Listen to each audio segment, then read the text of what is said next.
Feel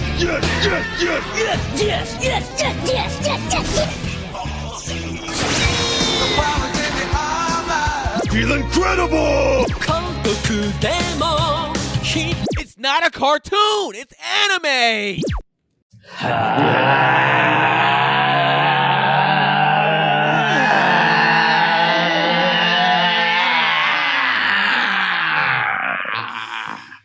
Yes! Welcome to another episode of Animeshun. 3/4 of the squad is back. Myself, Brennan, Ice. No Rob today. He's It's 3/4 of the squad, and I'm included. For once. Normally he's the fourth that's always missing. I forgot exactly. I know Rob he's kind of I guess out of town or busy today. Something with his fiance, because he's engaged. He's engaged. Yeah. When you're engaged, you got a lot of planning you got to do, buddy. Even if it's 3 years away, you got a lot of planning. But you know what we're doing here? We do recaps on the Animeshun podcast. We do recaps. We do debates, one-offs. We do movies. And today is actually one of these kind of one-offs that we're going to do. It's not a movie this time. We actually, we're going to do a quick review, somewhat of a quick review of Promised Neverland. That's right, Promised Neverland. I don't know if y'all seen it. Hopefully you have. If you haven't, this will contain spoilers. I know we never said that before most of our podcast episodes, but I'm saying it this time. And, you know, stay, because spoilers are fun. They're just fun to listen to and watch. And you get a chance to hear some spoilers on this one. So, yeah, Promised Neverland. I know. I'm sorry, did Keenan just say spoilers are fun? He's been said that. You know, he's the spoiler king. Yeah. To his defense, he's the spoiler king of he likes to consume spoilers. He doesn't spoil anything for other people. Well, I won't spoil it. Yeah. I'll give him that. He wants to, though. That doesn't take away from his desire. He wants to spoil shit. Because like, I want to spoil serious. Demon Slayer. I want to spoil Demon Slayer. I swear to God. So I would never forgive you. I would either quit the podcast or remove you from the podcast. One of the two. But that's the thing. That's the thing. It's like for me, it's like sometimes I run into accidental spoilers and I'll just keep watching. It's just like it's there. So you know, I don't necessarily fully trip. I don't necessarily always go seeking for it, but hey, it is what it is. But you know, Brennan's gonna do what he normally does. He's gonna give us some factual actuals. We had to do this fairly quick, so bear with us if where some things are just slipping through us. So don't worry about it. But Brennan, go ahead and drop some factual actuals, bro.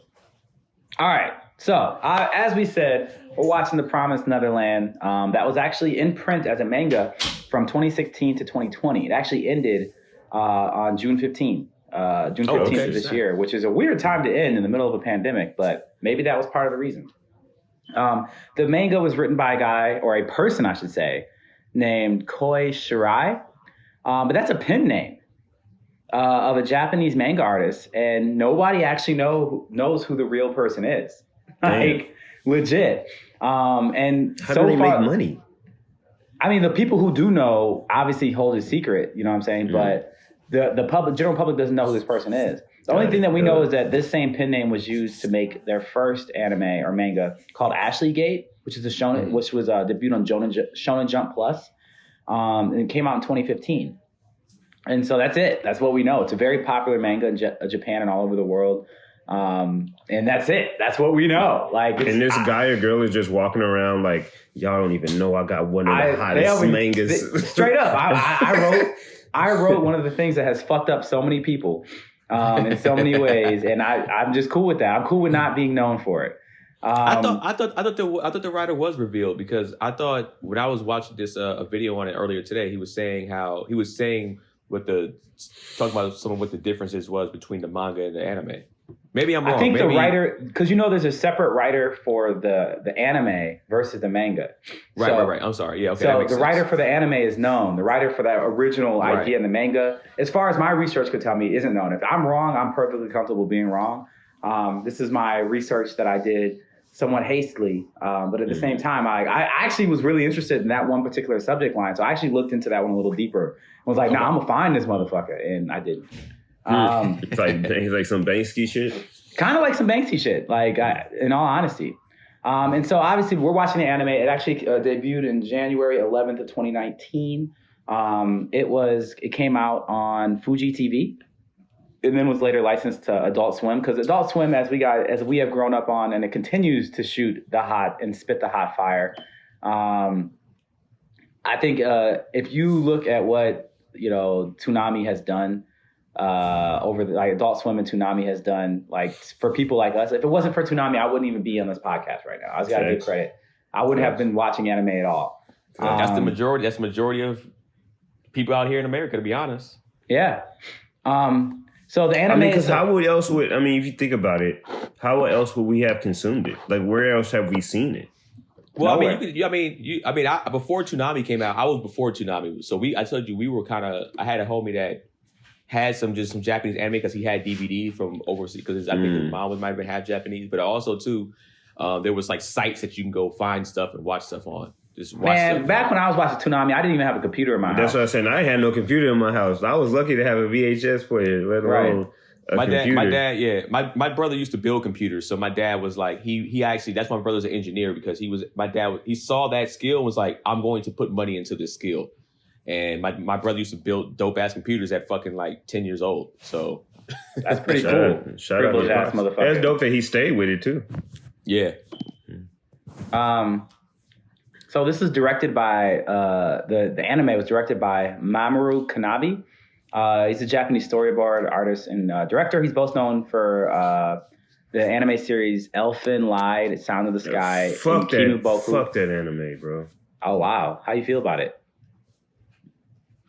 Listen, I might pick that as my pick just so y'all can suffer too. Oh, you sound like the audience. So the studio that produced it is Cloverworks. They're actually a derivative of another studio that's a much bigger studio that you guys are going to know a lot of the anime from. It's A1 Pictures. A1 Pictures is owned by Sony. So, the conglomerate evil Sony. And you're like, well, what did they make? Well, they made Black Butler, Fairy Tail, Blue Exorcist, Sword Art Online, Seven Deadly Sins, Erased, and a lot of the Fate series, like Fate Zero, Fate Apocalypta, Fate Stay Night, all that. They're also known.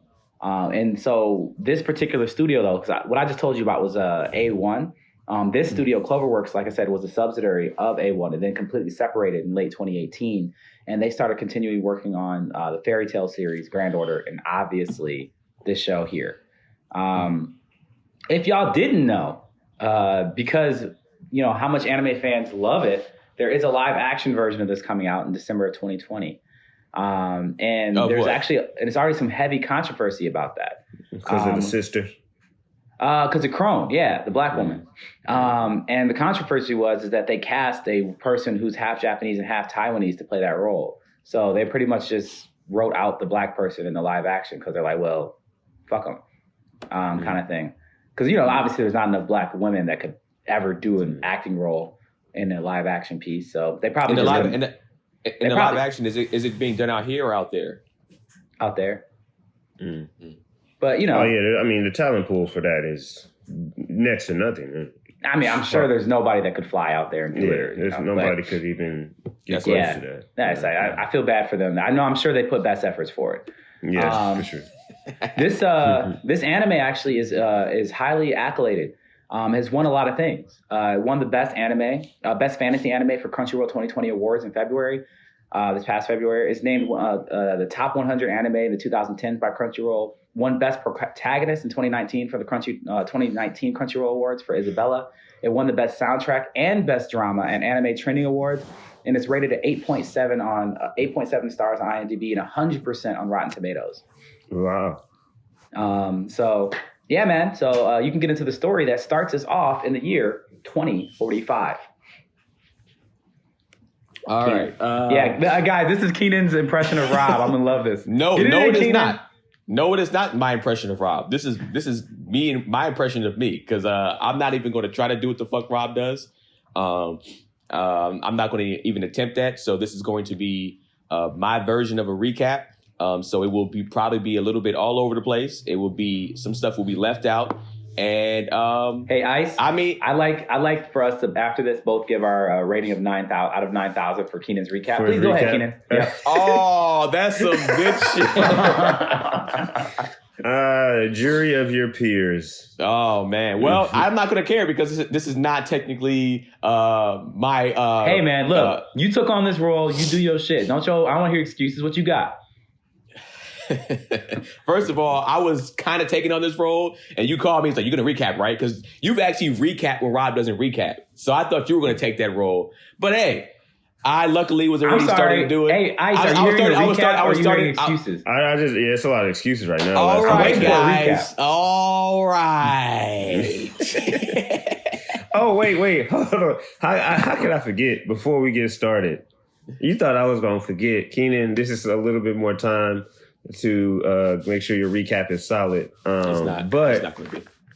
What you're listening to is, and, baldy-headed bitch got his headphones off, but you're listening to the greatest fucking anime podcast in the entire world. All right. The greatest fucking anime. You know what you should have mouthed it like you didn't say it. So when he got back on, you should have just said it like that. All right. So like Brennan stated earlier, it takes place in 2045. And it's in an orphanage house with 38 kids, and they spend their days pretty much studying, playing playing games, and taking tests until they're adopted. One night, after 6-year-old Connie is being sent off for adoption by mom, aka Isabella. She's pretty much the mother or the adoption mother of the house. Emma and Norman go to bring her stuffed animal and that she forgot, and as they pass the gate, they discover that Connie's dead. That's right, she's fucking laying in the back of a truck, just dead. And that's crazy as hell. They see that, they freak out. Of course, they hide under a truck because they see these demons. And they realize that, mom is pretty much exchanging Connie's dead body, who's a fucking 6-year-old, for demon. Like, pretty much she's going to be demon meat. She's going to be meat for the demons, for rich demons or whatever the case may be. So Emma and Norman eventually find out that they find out later on how the kids are being shipped out by their age and their test scores. And older children with bigger brains are pretty much considered higher quality meat. They decide to escape in the next few months before the next shipment. So they go into the forest for an escape route, and they kind of come across this high concrete wall. They realize that they can scale the wall if they have some rope or something like that. Later in the episode, this is episode 2. Later in the episode, they end up finding out that Isabella has tracking devices on them. So now their escape is going to be a lot tougher than what they thought. At first, Norman actually wants to escape with just with Emma. He's kind of like, fuck these other kids, which is like, I mean, when you find this out, you're not probably thinking about everybody else in that moment. You're like, yo, I got to get the hell up out of here. And I got my homegirl with me that kind of got a little bit of a crush on. Yo, babe, let's just do this. Let's make this like a little love story and get up out of here. That shit is, Emma's not having that because Emma has a heart. Emma has love for the other kids. And she's like, yo, I ain't leaving these other kids behind. Brennan's eating a banana. He's deep throwing a banana right now. So if you're watching the video, you'll be a chance to enjoy that.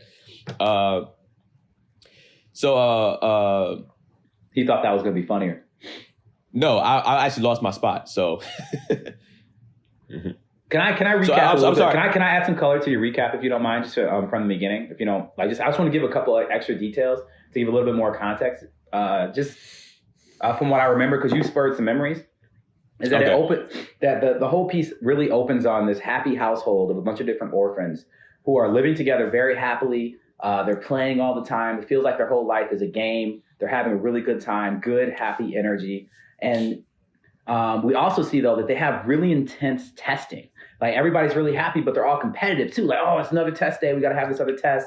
And that's just what they are. They're in this test mode, and you see them take this test. The test does not look easy. And this is really the only picture into technology that we see for the year 2045 is because their testing materials is pretty high-tech stuff. They're not using pencils and papers and stuff. They're using computers and tapping on a screen to be able to answer these questions. And they get all their scores afterwards. And the same three kids all scored a perfect score once again. And those are our main protagonists. It's Emma. That is, I forget their names. Help me. Ray. Emma, Norman, Ray, Norman and Ray. and Ray. Emma, Norman, and Ray. Emma, Norman, Ray. There are also 3 of the oldest kids that are there. They get the highest score. The youngest girl is, a little girl, the teddy bear that Keenan was talking about. She's adorable. She is a huge fan of Emma and follows her around everywhere, as well as Mama Isabella, or whatever her name is. And that's how we lead into, the night that Isabella gets adopted, is what they said. And she does not actually get adopted. What happens is mother takes her off to the other side of the property. Everybody celebrates her leaving and saying, good job, make sure you write us a letter. For some reason, nobody ever writes us letters, but it's okay because they're enjoying their new life and their new family so much. We're going to miss you so much. She leaves, and they establish that she always has her teddy bear with her at all times in that first episode. But she leaves, and after she leaves at night, that she's gone, she's already left the house. They see her light disappear over the hill. And they're like, suddenly Norman is like, oh shit, like, yo, she forgot her teddy bear. And then one of the other smart kids, what's his other boy's name? Ray. Ray was just like, well, you should probably go give it to her. She's probably not to the gate yet. So Emma is like, I'll help. And they both run over there to help and give her back her teddy bear. And they get there and they're devastated to see her dead, like a dead, lifeless body. And there's alien demon things like over top of her. They hide and be able to hear all the things Keenan said that happened, which that's all happening in the first episode. And that leads us and sets the stage of what this whole show is that this is not what you think it is. Yeah. You should just recap the whole thing. That's what you should. I just don't remember chronologically what happens. I just, like, as you're talking, I can help. You know what I'm saying? So, that's episode 1. So, after it was a lot in episode 1. It was a lot of episode 1. That's how you get me into episode 1 is to reveal that stuff. And now I'm going to be locked in to watch the rest of the show. So leaving off where I left off, kind of, I think where, so Ray noticing them getting some tablecloths to scale the wall. And so he ends up revealing that, so they end up revealing their plan to him to let him know, like, hey, man, because he kind of caught them, like, what are they doing? So they just let them know. Ray actually agrees to collaborate with them after being advised by Norman. Isabella ends up inducing a new sister Chrome, which is a black lady who's kind of drawn just a little bit too slavey for me, to be honest. Not feeling how they would have really depicted her, but I mean, that's fucking anime, to be honest. Hold on. I'm gonna slow you down again. I'm here for this. Now, if you don't mind me doing this, you care if I slow you down and add some stuff? Yeah. All right. It was a bunch that happened in between. Yeah, I was gonna say that you skipped so much, bro. That's like you were like episode 6 right now. Yeah, you got the episode. I'm not on episode 6. I'm on episode. This is episode 3. So early on, after Emma and Norman discover what's going on, they tell whatever his name is, the other kid. Just recap it, Brennan. Just recap it, bro. Well, I'm just saying, I don't remember I watched this shit like last year. Okay, but either way, they realize there's a problem and they don't know what to do. And they start having an internal debate of saying, like, we have to escape. This is a problem. But also, most of the kids that are with them are little kids. And they're like, yo, we can't tell these little kids. They're not going to be able to keep it away from mom because they realize that mom, the one who they've loved and has loved them their whole lives, is literally selling them to aliens to eat their brains. So it's like a conundrum. Like, first of all, they're all devastated. But at the same time, they have to figure out what's the smartest thing to do. And obviously, as it has been established, these are the smartest kids. And so they have to sit back and think like, all right, well, we need to escape. And Norman, what's his name? The mean little kid. That's like the smart. What's the third kid's name again? Ray is just like you said, Keenan. He's just like, yo, Emma, me and Norman, like, let's just dip out. We can do it. Like, the 3 of us were super smart. Like, we can go. And Emma is the biggest hearted kid. And she's just like, no, all my babies have to come with me. And they're just like, shit. Like, that's going to be really hard, especially if we can't tell them what's happening. So instead of telling them what's happening, they devise a new way of training the kids to be able to escape. I have all this in my thing. That's what I'm saying. Y'all speaking to y'all. I think I don't understand where I'm recapping the episodes. I think you might have your order mixed up. That's all. Because I have this in my fucking recap. All right, go ahead, man. You finish your goddamn recap. I don't have faith in your recap, storytelling ass. Go ahead, do it. Okay, then you recap. You recap. You recap before. You ready? You got it. Go ahead. I'm gonna shut up. Hey, man, like I said, I'm recapping the way Keenan recaps. If Brennan wants to recap, he could do another episode of recapping this shit by himself. Recap the shit, bitch. Just recap it. He do an episode by himself, just doing a recap, no score, no nothing. If that's the case. All right. Shit, man. Now I got to go back where the fuck I left off at. We at episode 4? All Yeah. So yeah, he said all that. The main character is assuming that she's not going to. She's going to be another main enemy. Norman and the gang have to rethink their whole plan. Now they find out they have tracking devices, and Isabella and Chrome might suspect that they actually know what's going on. That was all episode 2, actually. Because what we also happened too is no. Let him finish it. Let him finish it. Because he already passed it. So just for context, like they left Connie's teddy bear at the site at the gate, and Mother picked it up. So she knows that somebody was over there at the gate. Like she knows that, like, hey, there were some kids over there. So one of these kids are I actually had that in my. I forgot to say that. I was running through it so fast. It's in there. My bad. But there, at the end of the day, hey, Rob forgets shit too. This is not supposed to be a thorough recap, motherfuckers. The recap. Hey man, just finish your goddamn recap. All right, then stop interrupting me. I miss Rob. I miss Rob. Like, you think I want to do this shit? My brain is not thorough like his in the sense of recapping like this. This is ridiculous. I can't wait until Rob listens to this episode. He's like, he's not, because he doesn't want to spoil it. No, he's gonna be like, "You guys are nothing without me." The one time he listens to this, hopefully he never listens to this, because he's gonna realize how dependent on him we really are. We over here just fumbling. But go ahead, Keenan. Well. At the end of the day, we recapped this quicker than we were supposed to. So this is like, if I had more time to recap, it would be a little bit more thorough. It wouldn't be as good as it is still. But yeah. Anyways, later that night, the kid suspects someone is either spying on them or helping Isabella. Episode 4, Norman kind of moves their day up, giving them only 10 days to prepare now, because he's afraid that everybody knows that Mom and Isabella and Crow know what's going on, so they got to get the fuck up out of there quicker than they want to. Norman and Emma choose to share their secret with 2 other kids, but they don't tell them, which is Dill. Gilda. What's his name? Gilda and I think Don. Yeah. Yep. So they pretty much Don. He shares the secret, but they don't tell them that Connie was actually killed and used for demon meat, which is I think that's, I don't know, you don't give everything up at once. So Norman starts to lay some traps with the ropes around, because they start to find out that there might be an informant, because Isabella and Crone are kind of getting some information. They were like, how the hell are they getting this information, especially Isabella. So Norman actually lays some traps to see who is actually Isabella's informant. He puts these ropes in certain places, and he tells the 2 people that he just I forgot their names again, Dom and Gilda. Gilda. He lets them know, hey, the ropes are over here. Then he lets Ray know that the ropes are over on this place. Later on, Isabella actually gets a note from her informant, and it's actually it tells her where the ropes are. The next day, as they're searching some stuff for the ropes, Norman goes, "Hey, bruh, you out here stitching like a little bitch, dog. You 6'9" and out here, fam. So, we can't rock with you, pretty much."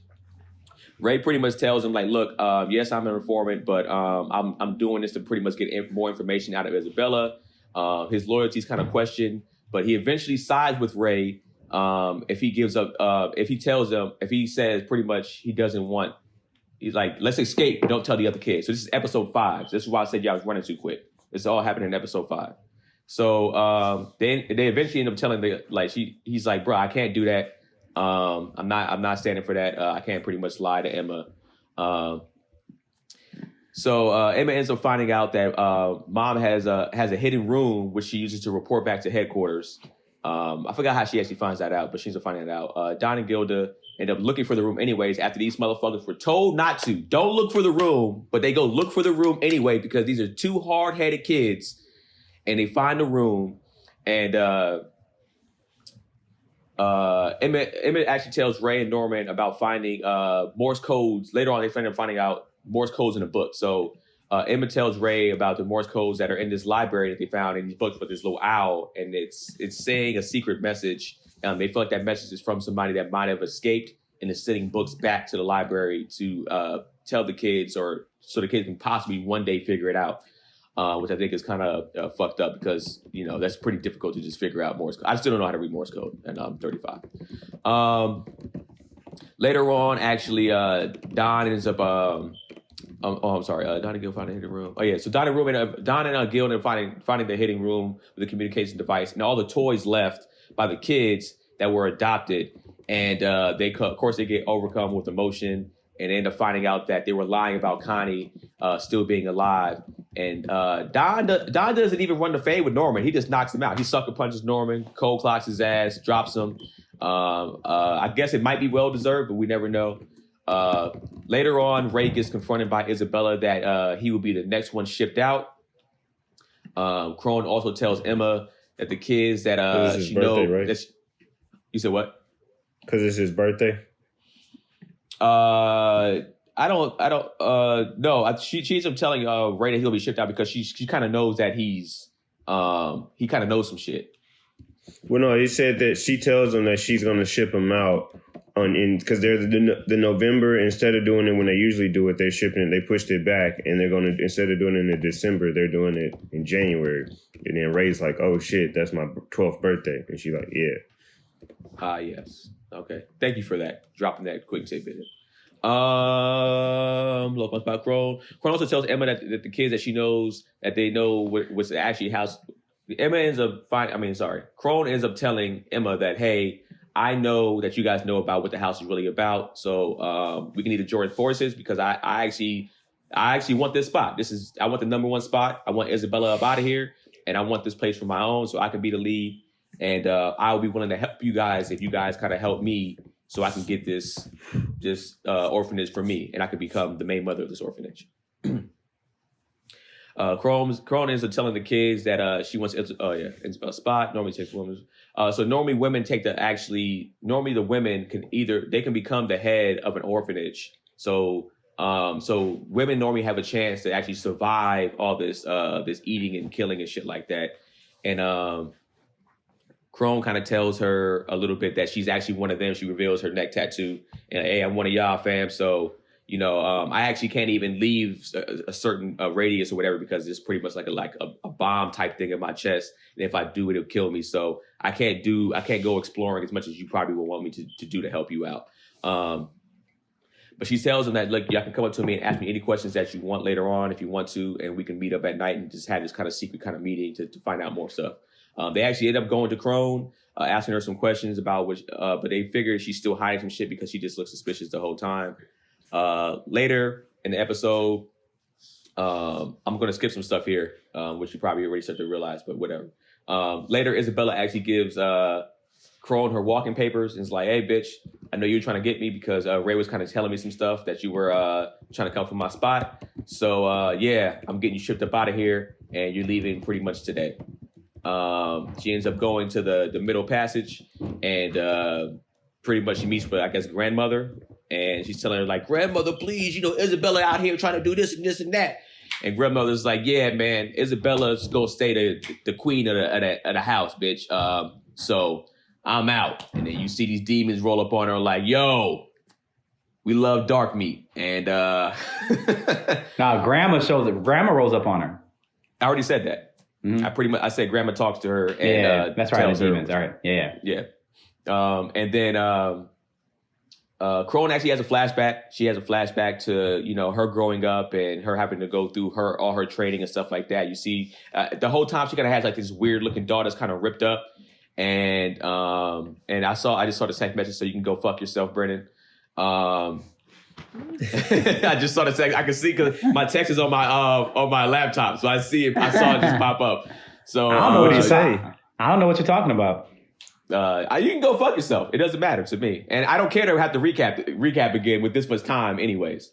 But yeah, she has this raggedy doll that she was carrying the whole time, and you kind of see how she's kind of bringing that doll along as she's growing up, and she ends up pretty much getting murdered by the demons, and that's the end of her. The other kids are starting to set up a plan, but Isabella locks Ray in a room. Isabella finds Emma and Ray and tells them to stop. Isabella. Ray and Emma are trying to go to the escape route and kind of plan stuff out a little bit more. And pretty much Ray gets caught.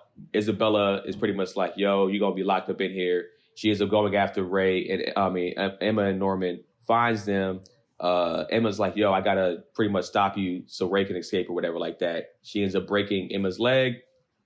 and pretty much tells him like, look, bruh, y'all pretty much dead out here in these streets. Y'all some dead motherfuckers, and y'all should just come back, man. Y'all super smart, but y'all gonna be up out of here. And Brennan, you ain't shit, bro. After she breaks, he's not, but I really don't care. She tells Norman pretty much like, bruh, you gonna be actually shipped out tomorrow because you're high quality meat. The kids try to give Norman, their last goodbye, and that shit was sad. It's a very sad moment. They're hugging him. Emma actually says, just give it one last try, man, and because he feel like his plans are just going to be. He doesn't want to put anybody else in danger. She's like. Emma's like, hey, just use this last thing because what you could do is actually you can either hide yourself, like cut your ear off, whatever, hide yourself for a little bit, or you could pretend cut your ear off, or you could like pretend like you died or something like that, and we can escape later, and you can just hide under that house or whatever like that. And Ray's just like, bro, I can't do that. She tries to give him one last chance to like just zap the thing in his ear. He's like, nah, he pushes her away, and then pretty much he gets left and he gets taken to the middle passage, and it's kind of fucked up. I skipped a lot of shit right there, but it is what it is. We see Ray in the middle passage. Norman in the middle passage, and he's kind of sitting there with his nice little hat on, looking like to hear more. And he looks up and he's just like, yo, man, this is the end. And it just cuts. And it's a pretty sad fucking moment. Isabella now tells Emma, like, look, he's pretty much dead, but I'm going to give you the option to pretty much get your shit together, and you could possibly become a mom if you complete your training, if you do the things right. You could become a mother, and you won't be pretty much get killed like all the other kids will be.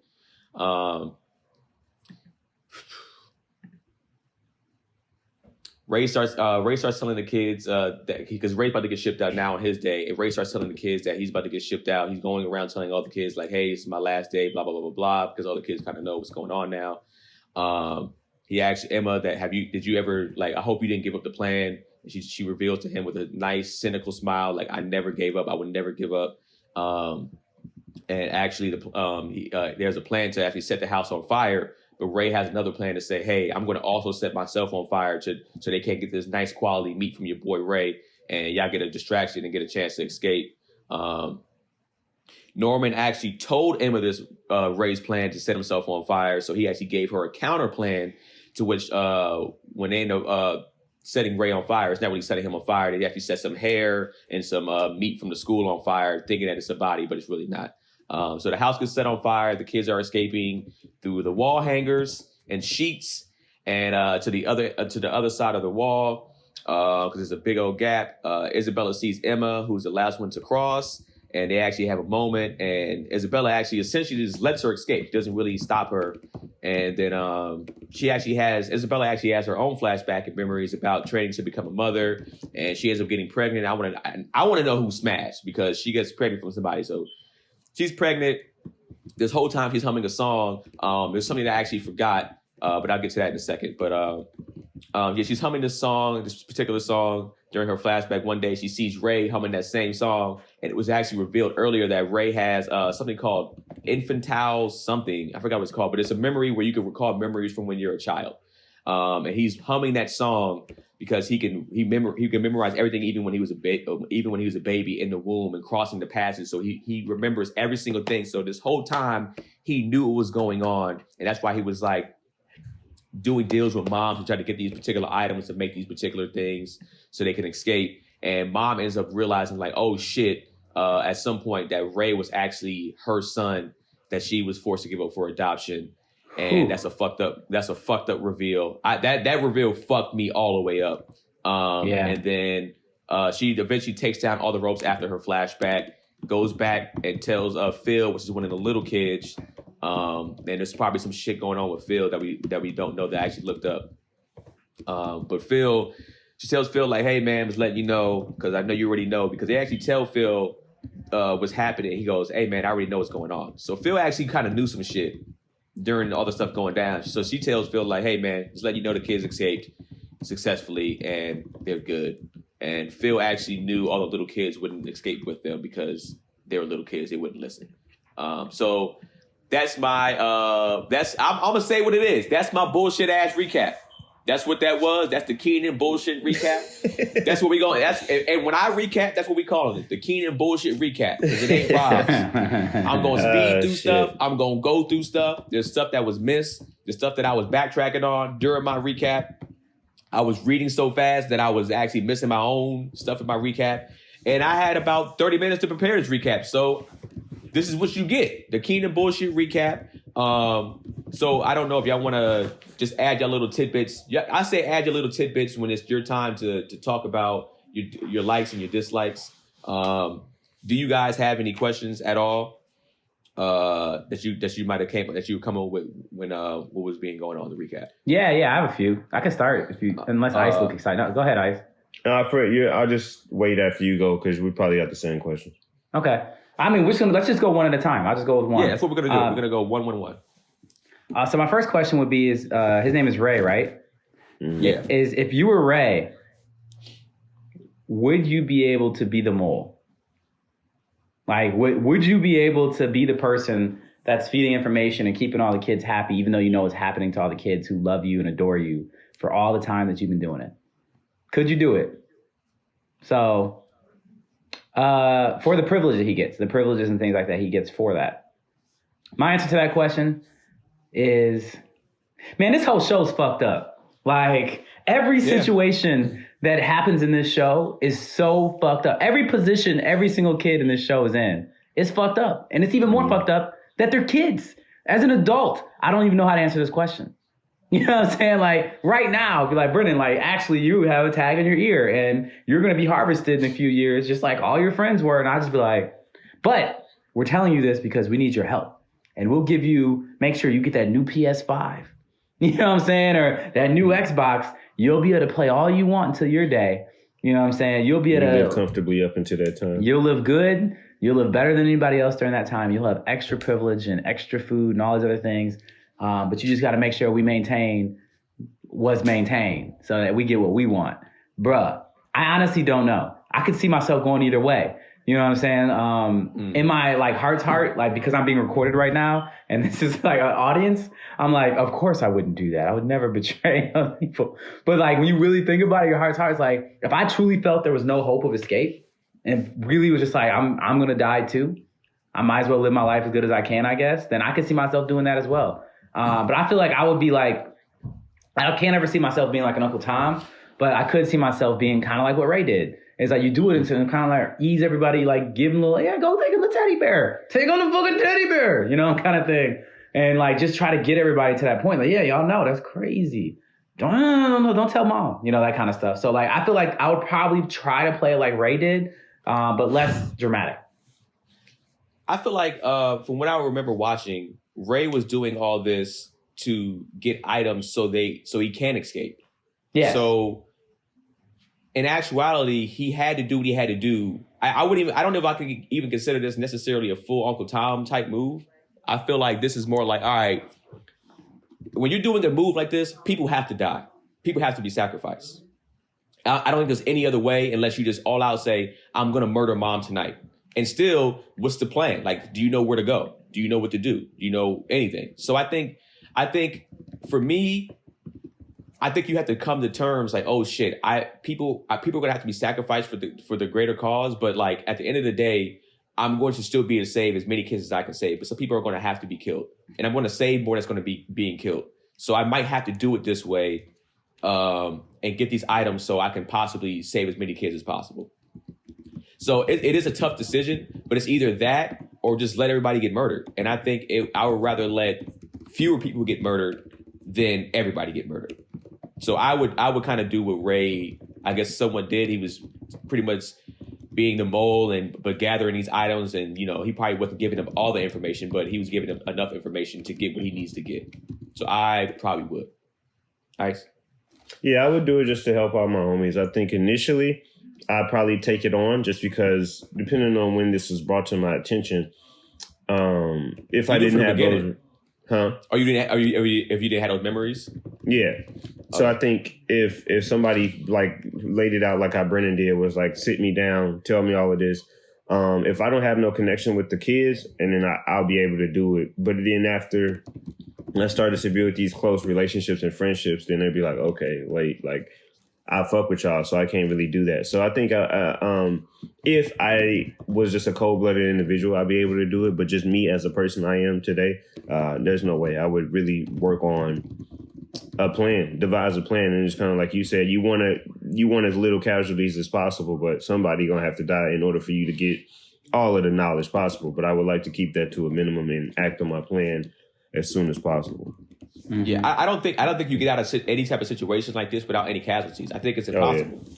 I think you just be like, all right, man, just hopefully I'll just try to get this together as quick as possible and as efficient as possible and get it done. And I saved as many kids, and we'll have a proper burial or a proper send-off for the kids that didn't get it. And we'll get revenge for them. We'll kill these demons and or the people that sent them off. So my question is it's about Norman. Do you think Norman should have took the plan of, either hiding out or faking his death until everything came back around so they can escape?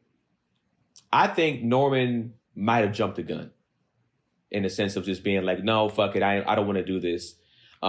Maybe he is technically, the smartest kid, so maybe he has a premonition of what's going to happen, and he was going to sacrifice himself. I mean, technically sacrifice himself for the greater good, for the plan. So if him having to die will help the plan out.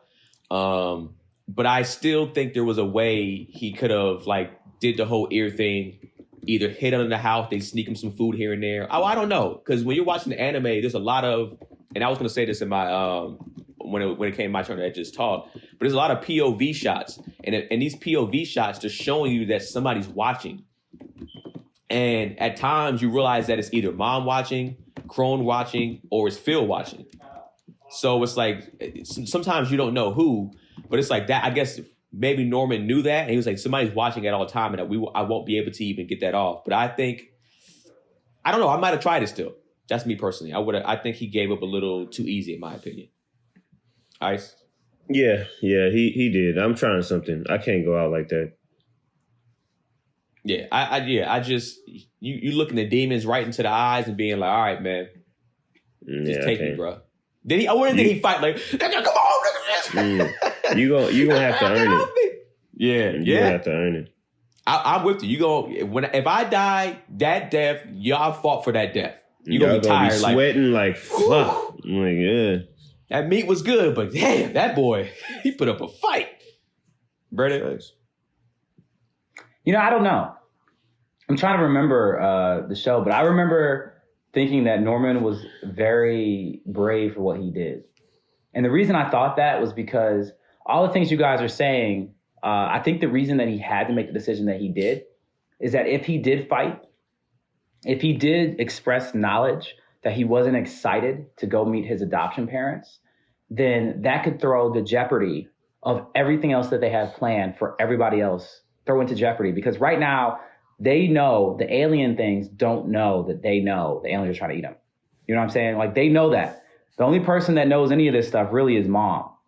And mom only kind of sort of, she only partially knows what's going on in the sense of what their plans are and how it's going.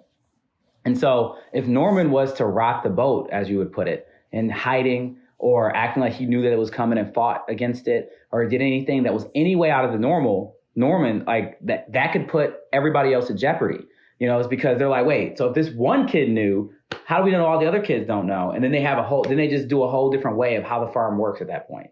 And so it fucks up everybody else's life just to selfishly try to save your own. And so for me... Oh, go ahead. Because I was going to say, one of the other plans that they said was hurt yourself like Emma did, so they won't be able to ship you off because you're damaged goods at this point. And he was just like, nah. I mean, yes and no, but the thing is, even if he did hurt himself in that sense, then they just take one of the other two smart kids. You know what I'm saying? So if you do that, then they're just going to replace the shipment with another one of the kids probably. But they moved him up. They moved him up purposely because they suspected him as being somebody that knew what was going on. So they moved, And if he hurt himself, they- and the thing is, and even if he did hurt himself, they say, well, your family really wants you, and still just take him on a fucking wheelchair and then let him, you know what I'm saying? Like, I'm saying, I don't think that, like, at that point, since they moved his date up, I don't think that's going to change too much. I think Norman already thought through all those scenarios. Like, I'll say it right now. That kid is smarter than I am.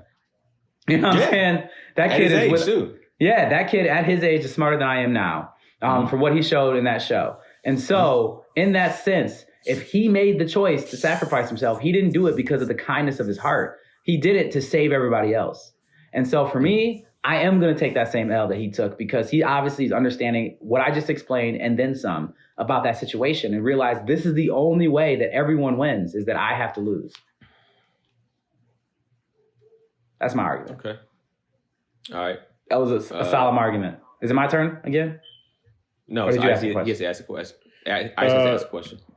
Yeah, my question is, whose mind do you have as far as escaping? Are you the Ray's thought of mind, where it's like just the smart kids, just a couple of us, and we bouncing, or you have the Emma type of mind with the big heart, and it's like either everybody or nobody?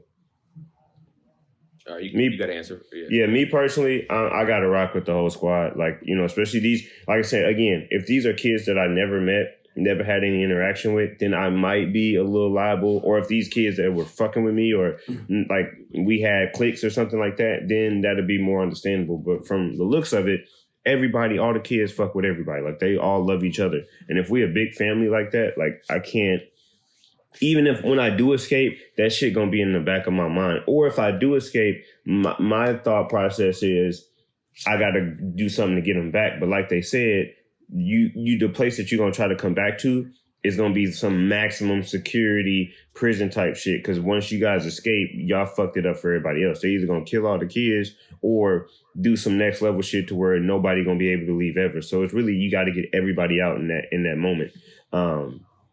So even seeing how they did it, I mean, you know, I guess it makes the question easier because you saw how they were able to do it. But in the, like, if we didn't even see that and it was some like damn near impossible thing to take everybody, I'm still going to, you know, try to devise a plan to take everybody. Brennan? It's a hard question. I think that I would. Or you got it? What'd you say? You need me to answer first, or you got it? No. I'm just. It was a dramatic pause. I was taking a beat. But I think I hate to say what I think I would do, but I think I would actually take Ray's plan. And the reason I would take Ray's plan isn't out of selfishness. It's out of just probability of success. Is that I'd be like, if the smartest and oldest of us can escape, then we have the loyalty to the rest of the people that as soon as we escape, if in any way that we can, as we, you know, figure out whatever resources we have on the outside, can figure out a way to save everybody else, we're going to do it. So if somebody told me like, hey, by the way, if I'm looking at this and probability says that there's an 80% chance that the 3 smartest kids can escape by themselves, and there's a 20% chance that all of us can escape together, you know, which one you going to do? I'm going to take the 80. I'm going to take the 80 every time, even if I'm not one of the smarter kids. Even if I'm one of the kids that's just like getting left behind, I'll say leave me. And the reason I'll say leave me is like, leave me and do everything you can to save us, so at least we have some hope. But what if it's like I said, to where once they leave, everybody get murdered, or it's maximum security? Because they're not going to keep going by how they, like, the form is going to change dramatically once y'all escape. Like, once that shit happens, something's going to happen to either everybody dies, or the security's going to go through the roof, or they're going to bring the actual demons on the property. Like, something's going to happen. Yeah, I mean, that wasn't guaranteed in it, so you're adding an extra freight thing to it. And I agree that something probably would change. But I don't know, man. Like I said, I still probably stick with that choice because, you know, it's like everybody or nobody with a really high probability of nobody happening is like, I would rather have at least some of the fam be able to survive and remember my name versus all of us die. You know what I'm saying? Like, because it's just more likely that all of us are going to die.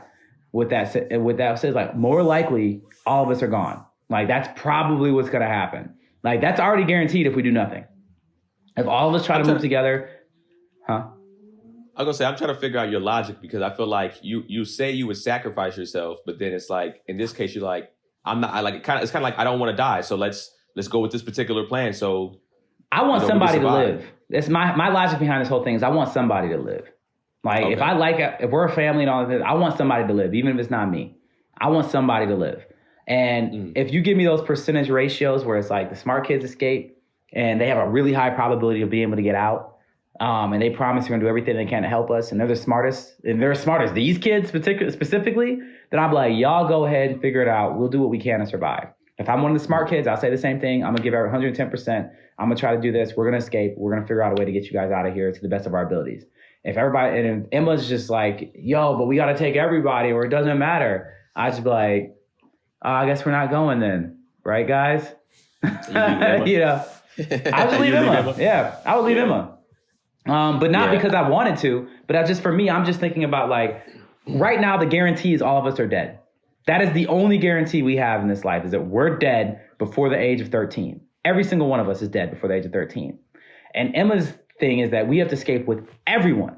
And I'm like, but most of these kids can't run fast enough to escape anything. You know, the plan would have to work so seamlessly and so perfectly that you don't have yet, that none of us have. If that plan, that we had a perfect plan, I'm like, okay, let's go for it. But that plan is extremely difficult, very unlikely, and all it's just not looking good. I'm gonna go with let's get who out of here who we can, because it's better than none of us, even if it's not me. So for me, this is hard, and I don't know if I would. Every question in this show is hard. But go ahead. I'm sorry. I honestly would take the Keenan plan, not the Ray plan, not the Norman plan, the Emma plan. The Keenan plan, which would be, because one, here's the thing, it's honestly kind of a combination between, I guess maybe a combination between Ray and Emma, right? I want to take all the kids, but one is going to be tough because little kids snitch the most. Two, little kids, they snitch on accident. They don't even be snitching on purpose. So it's even harder to even get them to tell them to know what's going on. But I guess what my plan would be is like, all right, and maybe this is why Ray didn't do it, because he knew that Isabella was his mother. But at this point, if you're killing people, I wouldn't give a shit. I'm like, all right, the earliest time possible, we got to figure out what time mom has to, quote unquote, tap in and talk to the people in that little machine or whatever like that. If she doesn't have to talk to them until later that night, that she's giving her review at night, you kill her early in the morning. You murder her early in the morning, and then you get everybody to fuck up out of there during the day, and then y'all escape. That will be, I know that might not be the smartest plan, but that's how I guess I would do my plan, is in the sense, all right, find out what that time is, kill mom as early as possible, so we had time, grab the little kids about it there too. They ain't gonna necessarily be a nuisance. We can take our time because she's dead. She ain't got to report to 10 o'clock at night. We did this shit at 10 a.m. in the morning. We got hours. Get everybody up out of there. They won't know until probably 11 p.m. or 12 p.m. when they send somebody there, and we already long gone by then. So that would isn't it a notification when they die or something gets turned off? When they thing get turned off? So when she died, her thing will get turned off. You talking about Isabella? Yeah, because she still got the thing in her ear too. So if it's either killing her that way or restricting her, so pretty much tying her down and gagging her, whatever the case may be. I mean, that would be the plan I would probably try to go for the most. It's stabbing her up so she's fucked up, and then overpowering her and strapping her down. And hopefully, if she bleeds out, slows, and dies, then whatever. But if she can survive longer so the things don't go off, we good. But I would try to keep her restrained so we can get up out of there. Because I'm with Ice in the sense of like, my morals and ethics is just, I would feel fucked up. I would be dying inside every day knowing that I let 20 other kids die, or 30 other kids die, to be honest. So yeah, I'm gonna revise and go with the Keenan plan. It might be a shitty one. If I were to go out there, because they said that there's human out there is living a regular life, I would go out there and be like, fam, what the fuck are y'all on? Like, let's band together and go save these kids. Like, what the fuck are y'all doing out here? Like, because they know what's going on, but the regular humans just don't give a fuck. Yeah. All right. Do you have any other questions? I mean, we're pretty much at an hour right now. So we can I have one last question. One last question. How does this show make you feel about factory farms? Me? I've seen cows running around and playing and enjoying life on multiple occasions. My grandfather's owned cows. I've been around them, because the thing is, this whole show is a factory farm show. That's what it is. Like, that's just what it is. This show is a play off of what we do to our animals. You know what I'm saying? Like, we're the aliens in this show. That's what it is. And so for me, I'm just like, this is the kind of shit that makes you want to be a vegetarian. Because we don't know the dramas that are going on inside of those factory farms, but we know they're happening. We know that cows have like feelings. You know what I'm saying? We know that they care about each other. They care about themselves. They care about life. They have pleasure. They have pain. They have sadness. We know all these things to be true. Like, these are not debatable topics. Like, there's even different levels of intelligence in different breeds of cow. There are some cows that are really stupid, but there's some cows that are actually pretty smart, that are dog-like. I don't know if you've ever seen it before, but there's like videos of people online playing fetch with cows and shit. Like, the cows will go get it and bring it back to you and then run off and get it again like a dog. And so for me, I'm like, what's the difference? And pigs are smarter than dogs. You know what I'm saying? Like, They are, yeah. Yeah, pigs are smarter than dogs. Yet we treat them the way that we do. And factory farm them, do all that. So how does this make me feel? It makes me feel horrible.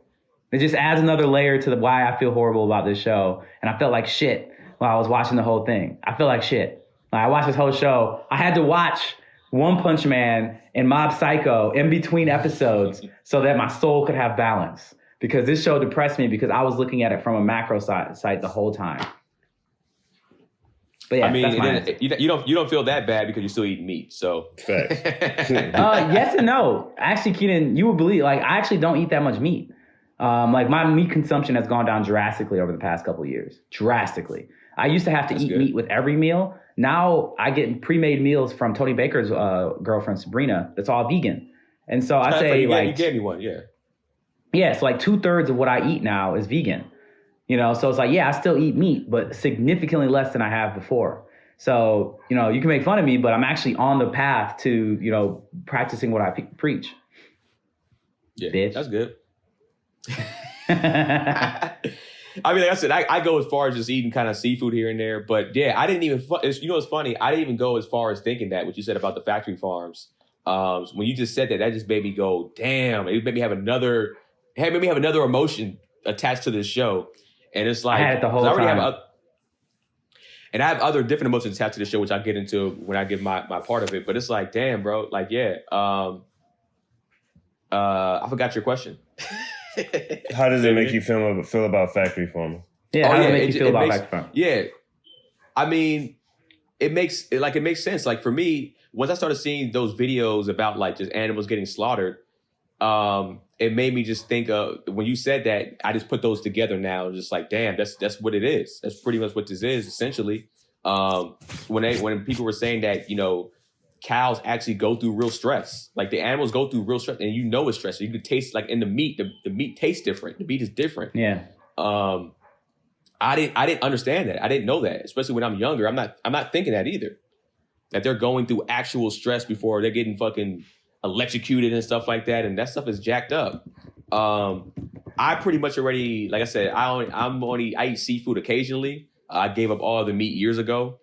So I mean, I kind of already been on that hype a little bit, for the most part. But yeah, it's been fucked up, and I think this gives a perspective a little bit. Ice? I don't give a fuck. Not at all. Like, it's animals. And thing too, the crazy part about me, especially when vegans and vegetarians say that I don't eat because of what they do, the cruelty to animals. That shit that's hypocrisy, because vegetables, fruits, and all of that stuff, do they not realize who make that stuff? The immigrants that are underpaid, overworked, worked till exhaustion. Some immigrants are worked till they die for making sure that fruit is good, making sure vegetables are good, for gardening, all that stuff. Like, they think that the vegetables and fruit that people get, like, it just grows and then people grab it and then people eat it. Like, no, like, those are immigrants out in the fields that are getting, like I said, underpaid, that are getting worked to death to get the food and that you're consuming. So you're so worried about what's happening to animals, but you're not worried about what's happening to immigrants and people who are making these, you know, the fruits and the vegetables. So I think it's hypocrisy at its finest. So that's why I never align. Now, if you just do it because you want to be healthy and you want to stay in shape and all that stuff, that's fine. I have no qualms with that. But if you're doing it just because what is happening to animals, then that's hypocrisy, because fruits and vegetables come from, immigrants that are overworked, underpaid, even worked until exhaustion, working 16, 18-hour days. And that's like, that doesn't align with me. And also, too, only way that you can really be like not a culprit of this is if you're growing your own food. You're growing your own vegetables, growing your own fruit from your own garden and eating that, then it's like, okay, cool. But if you're buying stuff, if any type of produce that you buy that's either fruits or vegetables or not meat, you're part of the problem too. So no, that doesn't bother me at all. You want me to do this? Go ahead, rebuttal. Yeah. Ice, your arguments are so fucking stupid. Like I normally wouldn't be that direct about it. Like normally I would try to be like politically correct and say like, oh, Ice, maybe you should look at it from this perspective or that perspective. But this one right here was so fucking stupid that I just have to say that was stupid. It was stupid. It's like you're comparing two completely separate situations and acting like they're equal. You're like, well, the people who are picking the vegetables are being mistreated. I was like, oh, they're being put into factory farms and systematically slaughtered after a horrible life and then not getting paid for it. That's what they're doing. The same. But the thing is, what you're saying though is like, yeah, nobody is arguing with you that there is a problem with migrant workers, but that also doesn't guarantee where all of the produce come from. So all the produce doesn't come from migrant workers. A majority of it comes from There's a problem with that. There is a problem with that, and that is a huge problem. That is separate problem. If you're gonna but that's say a separate problem, because it's not a separate problem. Most people listen. I let you say your dumb shit. I let you say your dumb shit. Wait, one at a time. I let you talk. I literally said nothing. Wait, Brett. Wait. Yeah, Ice. Let him talk and then rebuttal. Yeah, Ice. Just shut the fuck up for a second. I'll let you talk. I'll let you say all your dumb shit. Let me say what you think is my dumb shit. So all I'm saying is that these are two completely separate issues that are very different. Very different. And so for you to say the reason why I don't believe this is an issue is because of this completely different issue that has nothing to do with the other one, and you're a hypocrite if you don't believe this one or that one, is a stupid argument. Because when somebody says that this is happening to animals and it's fucking horrible, they're not saying anything about humans. And so this almost is like an all lives matter argument, where it's just like, we're saying black people need help because we're being fucked over. And you're saying, well, there's some white people that are getting fucked over too. It's like, yeah, but that's not this problem that we're talking about. That's not what we're talking about. We're talking about what's happening at these fucking factory farms. And it is horrible. And you can't deny that. So for me to express that there is a problem doesn't make me a hypocrite by saying that that's a problem. Because I didn't say anything else about this separate problem.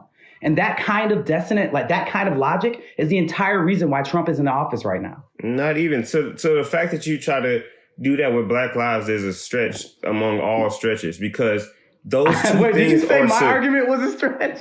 Yeah, because those two things. Let him go, Brennan. Those two things are synonymous. If you're saying, I'm not saying that it's not fucked up.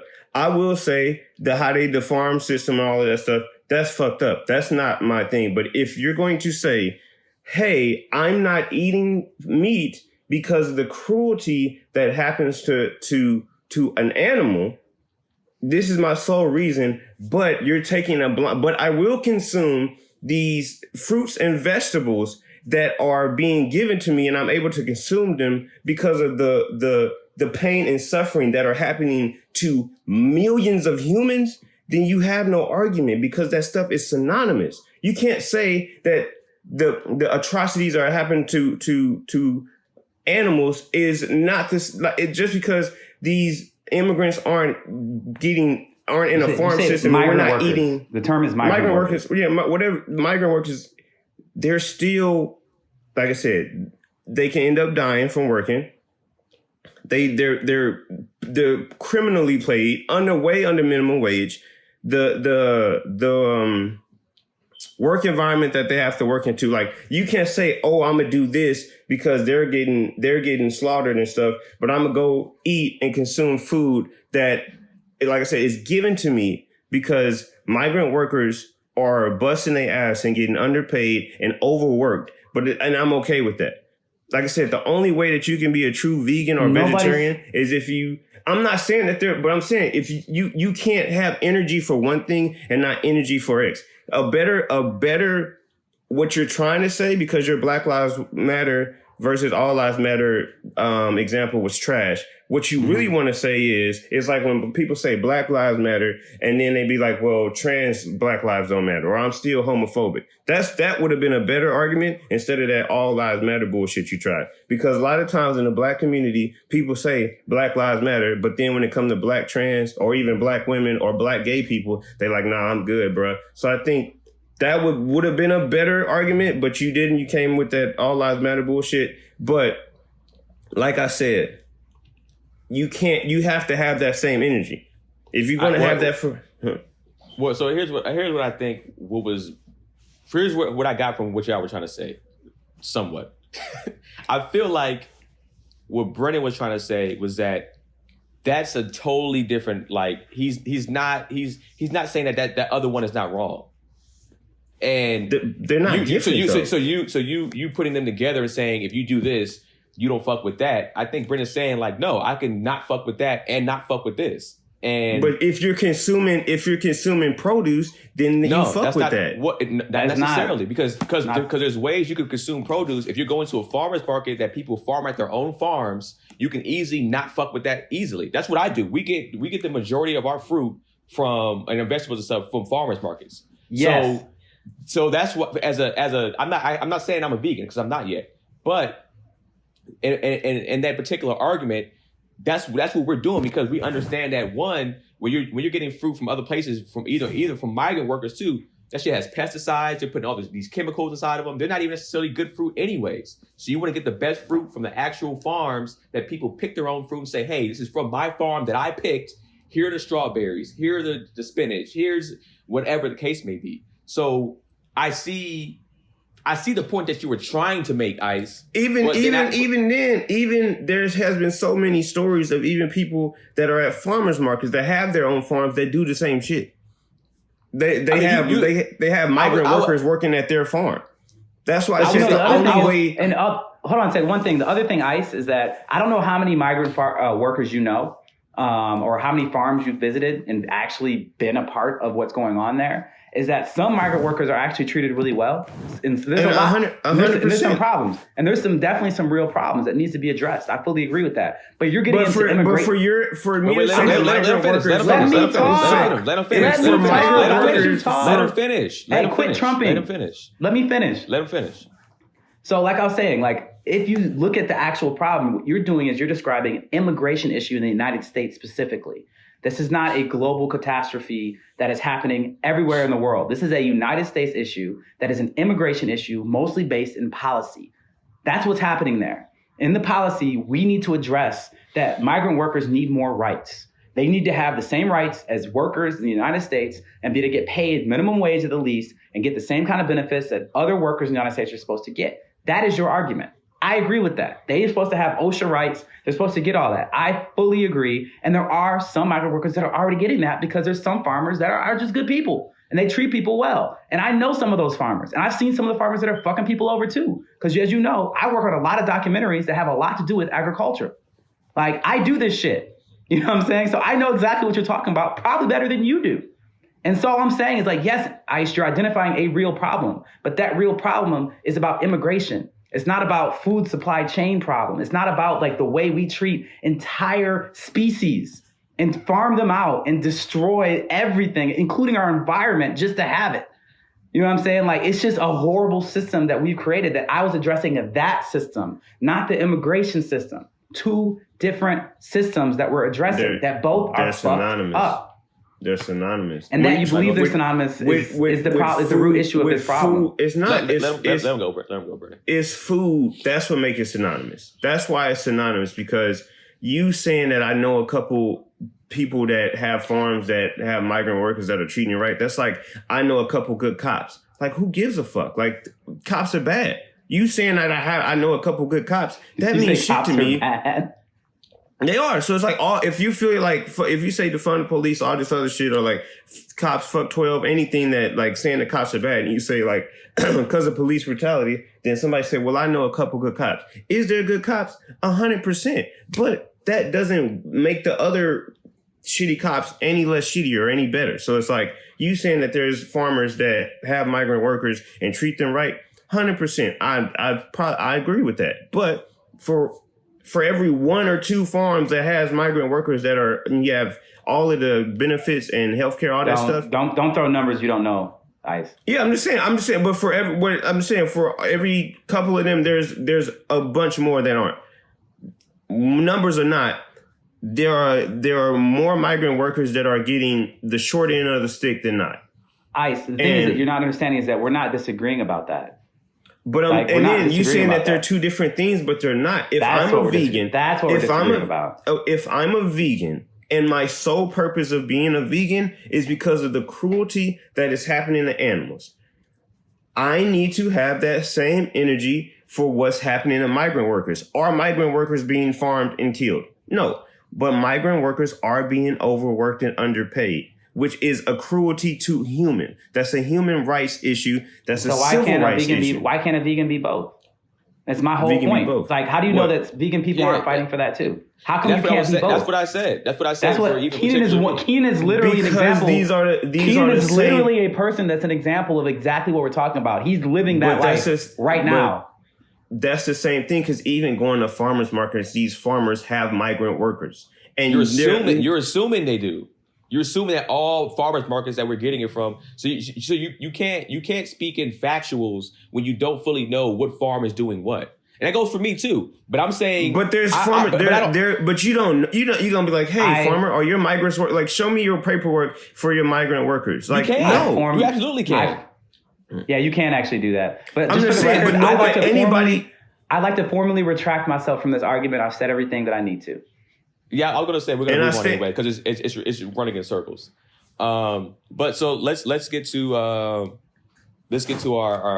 likes and dislikes for the show. You can go ahead and lead off, Ice, and give your score at the end. Favorite part of the show,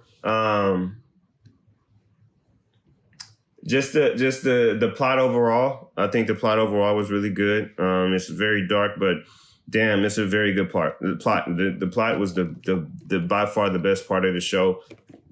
A specific moment that was my favorite was just the end with her putting together that was her son. I think that was a very, very, very well thought out, way to tie it all together. And in that moment, everything the culmination of all that was pretty good. Least favorite part, Crone. I didn't like that. I didn't like how they drew her. I didn't like it just rubbed me the wrong way. It just rubbed me the wrong way. It gave me mammy vibes. Even especially being on a farm, aka a plantation. Like, I didn't like it at all. I did like, though, how the creatures were drawn. How the creatures were drawn. I feel like the art style on them was very, very great. I would have loved to see just them out and fighting and attacking and eating. I feel like if they were to make a world around them specifically, I think that would have been pretty dope. Overall, I feel like we say this time and time again. I feel like me more specifically say this time and time again. This show wasn't deserving of 12 episodes. A mini 6 to 8 episode stretch would have been better. I know they have to get greenlit for at least 12, but I think a lot of the plot was just talking. Like, there were just scenes where it was just talk. And I think that's what kind of got me out of it. Like I said, plot great. Characters great. I like the three guys, and even Gilda and Down, I like those as well. But the going over the plan after plan after plan after plan after plan through all these episodes kind of took me out of the show. So overall, I give it a 5,800. Okay. I'll go next. For me, one of my favorite parts of the show was just that episode kind of one reveal of all these episodes. Just like that pulled me in. I wasn't going anywhere because I kept hearing about this, and some people. I watched the trailer first, and I was like, "Oh, this shit looks trash." I think Brendan might have said something. I was like, "This shit looks horrible. Why would I want to watch this show?" Because they don't give you a way to plot at all. They just say they gotta escape from this orphanage. I'm like, whatever. In that first episode, I was like, my jaw was like, fam, because I I already kind of believe in like they harvest and they kind of use not just black people, but they use people, they eat kids. I'm kind of one of those people that kind of like, that's not far fetched to me. So, or they organ harvest. I can kind of see that really happening on the black market, right? So that just gave me that deeper meaning of like this show is hitting something deeper than just being a regular anime to me. I kind of agree with Ice in the sense of when Chrome popped on screen, I was a little disgusted because I was just like I'm sick of how we're kind of depicted in anime, but it's just consistent. It's been consistent. I was like, this is just, it was very mammy-ish, and even though I think the voice actor did a really good job in the sense of actually voicing her, I watched the English version, the dub, as you already know. So that was my least favorite part. Overall, I thoroughly enjoyed it. I disagree with Ice in the sense of like it was just too much talking. I was watching these episodes and wanted to get to the next four. I watched them in fours how we would normally watch it, and I wanted to get to the next four very quickly. Sometimes I watched 5 or 6, and I enjoyed it. I think they gave me enough to hang on.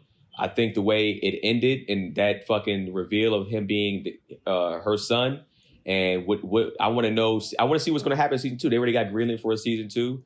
I kind of accidentally fell into some spoilers, so I already know there's some things that we were talking about that's kind of like, oh shit, that. So I can't give that up because y'all don't care about spoilers like I do. But now I'm definitely tapped into season 2. I might even read the manga because I don't think it's that long. So my overall score personally, I'm gonna give it a 7,400. Brennan? This is a hard show for me to score because I can look at this from 2 different ways. It's like normally I just score something based upon how much I like it. And normally that's concurrent with how it makes me feel. But this show is different. This show, I really like the writing, the world building, the characters, the development, the progression of the stakes that keep getting higher no matter what's going on. But this show did not make me feel good. Like, I felt like shit every time I watched this show. Part of it was because I was already in that perspective. I picked up on the factory farm thing immediately. Then they did the tags on their ears and shit. And I'm just like, oh, makes sense. Yeah. So I was watching it from that perspective the whole time, and I was pretty hurt watching the whole thing. And like I said, I had to like pepper in happy anime in between. So I was watching like 2 or 3 episodes at a time. Then I would be emotionally exhausted, but I'd want to keep going. But I'm like, nah, I'm gonna be depressed tomorrow if I don't fucking like watch something happy right now. But it was done really well. My favorite thing was my favorite thing is how it came out the gate. Episode 1 is one of the best single episodes I've seen of any anime in any show ever. There's no question about it. I don't think you could show episode 1 of this show to anybody and they're like, all right, how do I not watch the rest of this? You know what I'm saying? Like, how do I not watch the rest of this? Like, that was one of the greatest setups I've seen in any media in general. True. Like, it was super well done. Amazing. Incredible. And the secondary thing that I really liked and hated was Norm's death. Fuck. You know what I'm saying? Like, they set that kid up so you love him. He's one of the most lovable deaths I've seen in anything as well. Like, I loved Norm. Like, Norm is who you want to be. I aspire to Norm. You know what I'm saying? Like, the way this kid moved through life, he always was 2 steps ahead of everyone else, gave a fuck about everybody else, supported everybody else, and was loved by all.